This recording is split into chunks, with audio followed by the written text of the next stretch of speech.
Hey YouTube, this is Billy from July Life Coach, and today we have another Before You Start Therapy series. On the last video, we ended with how you want to invite more feelings by choice into your life because you have control over how you feel. And the importance of intentionally feeling something ties into the topic of this video, which is feelings are like a zone that can really empower you, or it can really negatively affect you. Basically, I want you to treat feelings like a zone, right? Or if you're a video game player, emotions are like an aura effect. You enter an aura that's good for you, you feel better, you're better at doing the things that you ordinarily know how to do. You enter a negative aura or a negative zone, the things that you know how to do, you start sucking at them and you're not really good at them, right? So feelings are these mental zones, and Snickers has this ad campaign that goes like, "You're not you when you're hungry," right?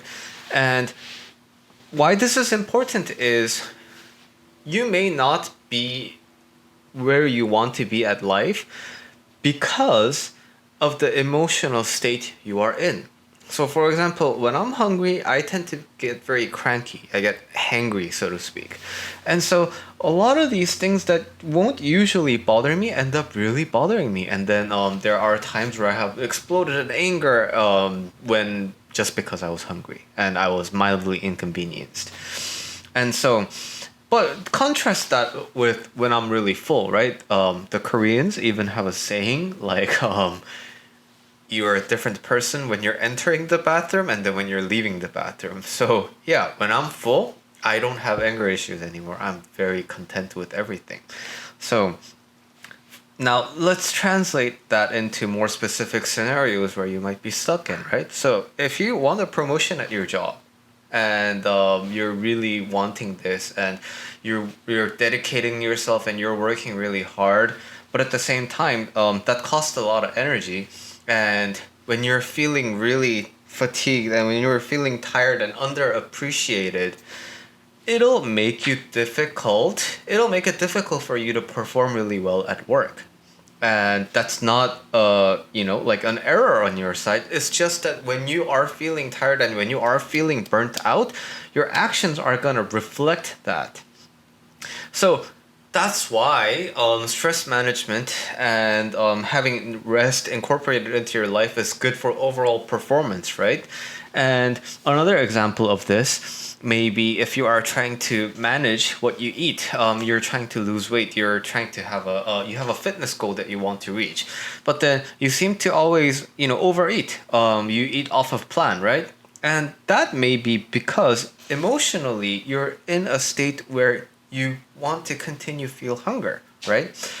So a good example of this that a lot of people aren't aware of is if you feel like you don't have a lot of control in your life, if you feel like you're always subject to these expectations and heavy pressures on how you should be doing, what you should be, like looking like, and all these things you can't control, you're gonna start looking for things that you can control, and eating things is one of the things that you can control, right?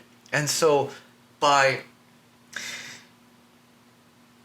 giving yourself pleasure, basically controlling your pleasure with eating, that's a really powerful avenue to satisfy that hunger for control. So in that way, how you're feeling is influencing how you act. So not all of this has to be negative, right? So for example, I write a lot of books and I write a lot of basically texts. And every time I do that, it takes a lot out of me because I stay concentrated for a prolonged amount of time. But when I'm in that zone, I know like this is the right time for me to pour energy into this because it's relatively easier. Like the words just flow out of my fingers when I'm in that writing zone. I feel like I really want to share this with the world. I'm eager and I'm in that zone. So I take advantage of being in that zone. When I'm training, like at home, I'm feeling tired and I want to take a nap and I always want to sleep and I just want to stretch. But when I go to the gym, I borrow the energy of the gym. When I go train jujitsu, when I go train judo, I borrow the energy of the school and I get into the zone, which makes it so much easier for me to train, right? And so as you learn how to control your feelings, I want you to also take advantage of your feelings. And while I'm advocating for taking advantage of your feelings, it's not, like you can choose to go outside of negative zones if it's not positively impacting you at this time and you really need it. But at the same time, there's always value in trying to digest why you feel this way.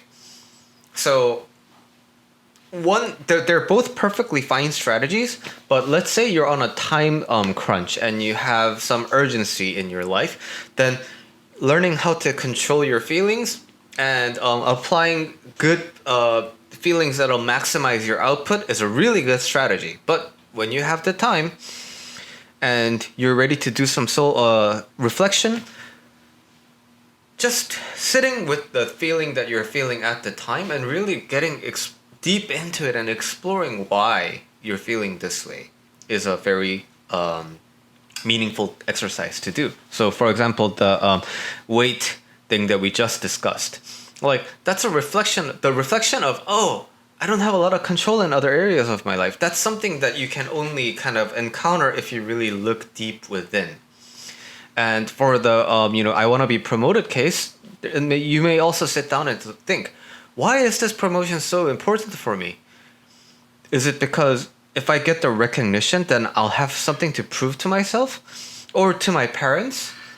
Is it because I don't believe I'm capable of doing it, so I want to kind of show to myself that I'm capable of doing it?